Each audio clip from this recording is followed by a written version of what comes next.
Hi friend, welcome back my YouTube channel. ಎಲ್ಲ ಹೇಗಿದ್ದೀರಾ? ಇವತ್ತೆಲ್ಲ ಚೆನ್ನಾಗಿದ್ದೀರಾ ಅನ್ಕೊಂಡಿದ್ದೀನಿ. ನಾನು ಕೂಡ ತುಂಬ ಚೆನ್ನಾಗಿದ್ದೀನಿ. ಇವತ್ತು ನಾನು ಮಿನಿ ವ್ಲಾಗ್ನ ಸ್ಟಾರ್ಟ್ ಮಾಡ್ತಾ ಇದ್ದೀನಿ. ಇವತ್ತು ನನ್ನ ಮಗಳಿಗೆ 5 ಮಂತ್ ಆಗಿತ್ತಲ್ಲ, ಅದಕ್ಕೆ ಅವಳಿಗೆ ಕಿವಿ ಚಿಪ್ಸ್ ಬೇಕಿತ್ತು. ಅದಕ್ಕೆ ಅವಳನ್ನ ಕಿವಿ ಚಿಪ್ಸನ್ನ ಅಂತ ಅಂಗಡಿಗೆ ಕರ್ಕೊಂಡು ಹೋಗಿದ್ವಿ.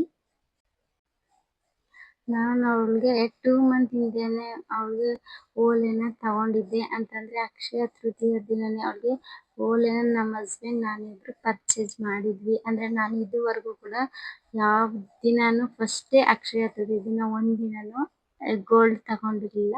ಅಂದ್ರೆ ನನ್ನ ಮಗಳಿಗೆ ತಗೊಂಡಿದ್ದು ತುಂಬಾ ಖುಷಿ ಆಯ್ತು. ಅದಕ್ಕೆ ಇವತ್ತು ತೆಗ್ದಿಟ್ಕೊಂಡಿದ್ವಲ್ಲ, ಇವತ್ತು ಚುಚ್ಚಿಸ್ಬಿಡೋಣ ಅಂತ ಬಂದು ಚುಚ್ಚಿಸ್ತಾ ಇದ್ವಿ ಕಿವಿನ ಅವ್ಳಿಗೆ. ನಮ್ಗಂತೂ ಅವ್ಳು ಕಿವಿ ಚುಚ್ಸೋದು ಅಂದ್ರೇನೆ ಭಯ ಆಗ್ತಿತ್ತು. ಕರ್ಕೊಂಡು ಹೋಗೋದು ಅಂದ್ರೇನೆ ಭಯ ಆಯ್ತಿತ್ತು. ಯಾಕಂದ್ರೆ ಅವಳು ಅಳೋದನ್ನೇ ನೋಡಕ್ಕಾಗಲ್ಲ ನನ್ನ ಕೈಲಿ, ನಮ್ಮ ಹಸ್ಬೆಂಡ್ ಕೈಲಿ. ಅದಕ್ಕೆ ನಾವು ನಮ್ಮ ಹಸ್ಬೆಂಡ್ ಅವ್ರ ಅಕ್ಕ ಅವ್ರ ಕೈಲಿ ಅವಳನ್ನ ಕೊಟ್ಬಿಟ್ಟು ಹೊರಗಡೆ ನಿಂತಿದ್ವಿ. ಈಗ ಅವಳಿಗೆ ಕಿವಿ ಚುಚ್ತಿದ್ರಲ್ಲ, ನೋಡಕ್ಕಾಗಲ್ಲ. ಯಾರಿಗಾದ್ರೂ ಅಷ್ಟೇ ಅಲ್ವಾ, ಅವ್ರ ಮಕ್ಳು ಅಳೋದನ್ನ ನೋಡಕ್ಕಾಗಲ್ಲ. ಅದಕ್ಕೆ ನಾವು ಹೊರಗಡೆ ಹೋಗಿ ನಿಂತಿದ್ವಿ. ಅವ್ರು ಆಟ ಆಡಿಸ್ತಾ ಚುಚ್ಚಿಸ್ತಾ ಇದ್ರು. ಸ್ವಲ್ಪ ಹತ್ರು ಅಷ್ಟೇ, ಆದ್ರೂ ಬೇಜಾರಾಯ್ತು ನಮ್ಗಂತೂ.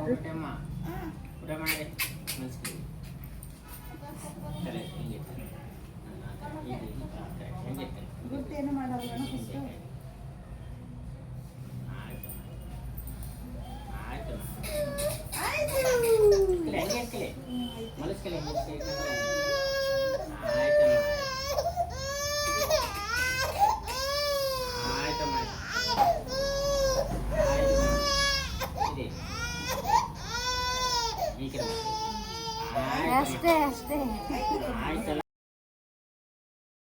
ಅವರು ತುಂಬಾ ಚೆನ್ನಾಗಿ ಕಿವಿನ ಅವಳಿಗೆ ಚುಚ್ಚಿದ್ರು, ಮತ್ತೆ ದೃಷ್ಟಿನೂ ಕೂಡ ತೆಗೆದ್ರು ಅವಳಿಗೆ.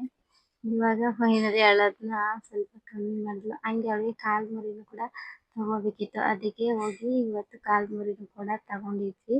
ಅಂದ್ರೆ ಕಾಲ್ಗೆ ಹಾಕ್ಬಿಟ್ಟು ಹಂಗೆ ಹೆಂಗ್ ಕಾಣುತ್ತೆ ಅಂತ ಕೂಡ ಒಂದು ವಿಡಿಯೋನ ಮಾಡ್ಕೊಂಡೆ. ತುಂಬಾನೇ ಮುದ್ದಾಗಿ ಚೆನ್ನಾಗಿ ಕಾಣ್ತಾ ಇದ್ರು. ಇವಾಗ ನೋಡಿ ಫೈನಲಿ ಈ ತರ ಕಾಣ್ತಾ ಇದ್ರು ತುಂಬಾ ಚೆನ್ನಾಗಿ.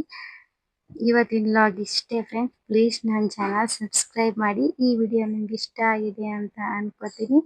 ಲೈಕ್ ಮಾಡಿ, ಕಮೆಂಟ್ ಮಾಡಿ. ಈ ನನ್ನ ಚಾನಲ್ನ ತಪ್ಪದೆ ಸಬ್ಸ್ಕ್ರೈಬ್ ಮಾಡಿ. ಬಾಯ್.